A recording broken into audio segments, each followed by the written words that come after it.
everyone, it's Jasmine here from Run Jasmine Run, and today is Friday, so I'm doing another installment of Fact Friday. If you're viewing this video for the first time and you're like, what the heck is Fact Friday? Well, a few weeks ago I posted on my Instagram and my page, my Facebook page, that I'm doing a little kind of like experiment, doing this little Ask Run Jasmine Run, a question, and then I would give you like my advice or my take on it. And I've gotten some responses, so every Friday I just respond back to those questions. So I'm going to go ahead and pull up my Instagram. I've been pulling the questions from Instagram, and then I'll continue on to the next social media network to answer all those questions. So this question comes from LovelyB26, and she asks, any advice to go from obese to a runner? That is a really awesome question. First, I want to say that it is really awesome and amazing that you want to start running. I am a huge running fan, and that's pretty much my entire lifestyle is running. So just even, the thought or taking those first steps into becoming a runner is just so profound, and I'm so excited to watch you grow as a runner on Instagram, LovelyB26. Alright, all that aside, I haven't personally had experience with obesity, but I have watched a very close person struggle with obesity and, enter this wonderful fitness journey, and now is an amazing runner and an inspiring person. And that person actually happens to be my mom. So, LovelyB26, I am going to give you what I have seen as far as my own mother and how she went from, struggling with obesity to now being this inspiring runner and Zumba lover and boot camp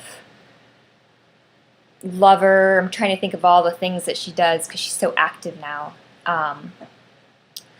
Let's see, in the beginning, you definitely want to take it nice and easy. Don't throw yourself into a 5K and say, I'm just going to go ahead and try to run all of this. Take baby steps. It could be whatever you feel comfortable with right now. So if you want to set like a goal, saying on Mondays, Wednesdays, and Fridays, for example, I'm going to walk for 10 minutes. It could be on a trail, it could be around your neighborhood, treadmill, whatever you're comfortable with. I would start with something like that. You want to build a solid foundation, because if you just throw yourself into a 5K or you throw yourself into whatever bigger, hairy, scary goal you have set for yourself with running, you're going to get injured or you're going to have a horrible race. And one runner to another, training is so crucial. So you just want to find that nice foundation with what you're comfortable with. So I would start with more time on feet and don't focus on the miles yet until you're comfortable with that. If you feel like you don't have a lot of self-discipline right now, and for me personally, that was really hard in the beginning when I first started running, was, finding that self-discipline to be like, all right, I have to go out there and I have to do my 20 minutes of running or whatever. I would highly recommend finding a support group. And For me, joining a running club and meeting other like-minded individuals really helped me stay on track with my training and with my goals. So the best advice I can give you on finding that sort of community is go to your local running, walking store and ask them if they do like a social run, and you know, you can go to that and do your time on your feet walking and experimenting with jogging and running.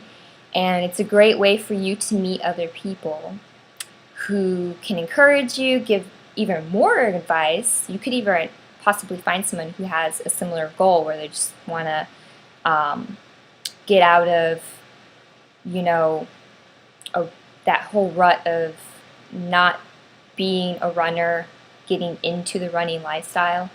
So, before all of that though, before you even start walking or running or that, time on feet, I would highly recommend when you go to that running store, walking store, to get fitted in proper shoes. Shoes make a huge difference. If you, like for instance, I started running in those Skechers like shape ups or whatever. They have like that little wedge thing in there. Awful experience. I had shin splints, which is like just horrible pain in my shins.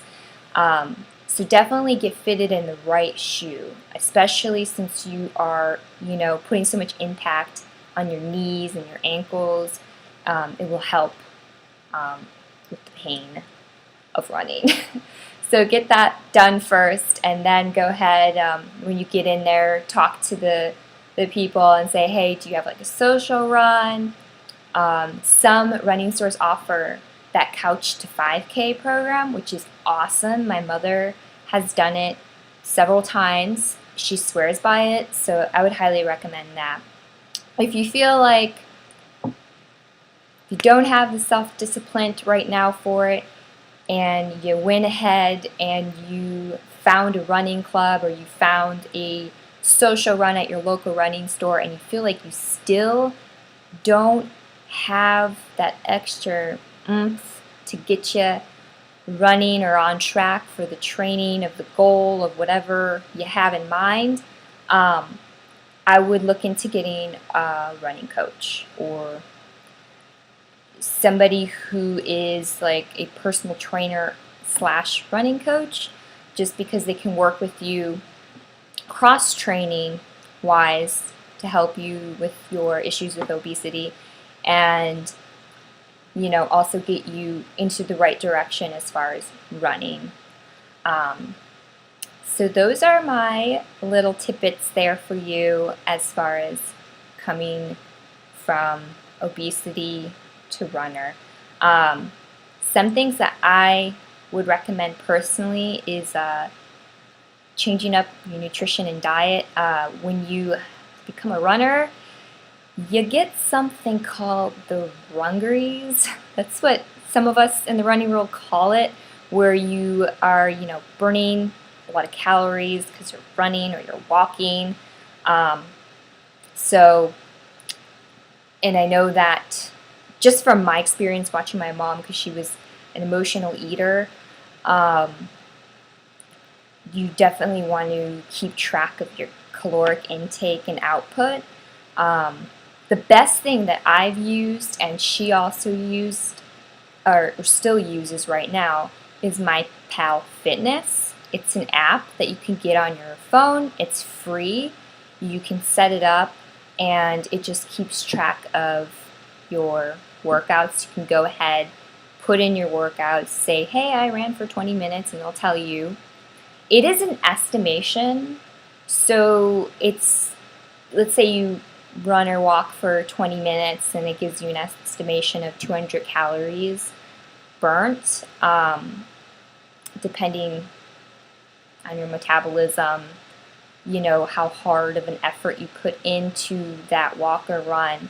It's going to, pop out an estimation. So I like to always, if I'm not wearing a heart rate monitor or something else that's going to tell me exactly how many calories I burnt, I would just be mindful and remember, okay, this is just an estimation of how much I burnt. So just keep that in mind when you use the app, because a lot of people are like, oh my god, I ran this many miles, I burnt like 1,000 calories, and then they go and they overeat. So just be careful with that. If you are able to work with a nutritionist to help you out, that would be awesome. I am not a certified nutrition. I am going to school for that, but if you can find somebody who is certified to help you in that realm, awesome, do it. If not, start, looking at MyPalFitness. I post a lot of healthier takes on comfort food recipes, so you can look out for that. Google, Pinterest. Google, Pinterest helps. You can find even more healthier recipes and advice with that too. So I hope this helped you out. I kind of talked more than I wanted to this video, but it is on the subject of running, and I absolutely love running, and I absolutely love the fact that there is someone out there who has decided to take the step to become a runner. So that is amazing and super profound, and I really hope that it helps you and changes your lifestyle for the best, like it has for me. I am so cracked out on caffeine right now, so I apologize, I'm like moving too much. So I hope that helped you out. If there's other newbie runners or people who are thinking about becoming a runner, I really hope that this tidbit and advice helped you all. If you have any more questions about running, to the person who asked me this question, feel free to, message me on Facebook, and I will definitely send you some more information, or, comment on this video, and I'll definitely get in contact with you and give you a little bit more in depth. Just, one runner to another, just helping out the community. Alright, well, I hope this helped you out and everybody else who watches this video who's thinking about becoming a runner. Or if you're a runner yourself and you watch this video and you want to throw your 2 cents in just to help at Lovely B26, feel free. Let's all help each other out. Show her how awesome the running community is and how helpful we all are to each other. Alright, well, I will see you next week for another installment of Fact Friday with Run Jasmine Run. Till then, bye. Have a lovely weekend. Hello, everybody in the video blog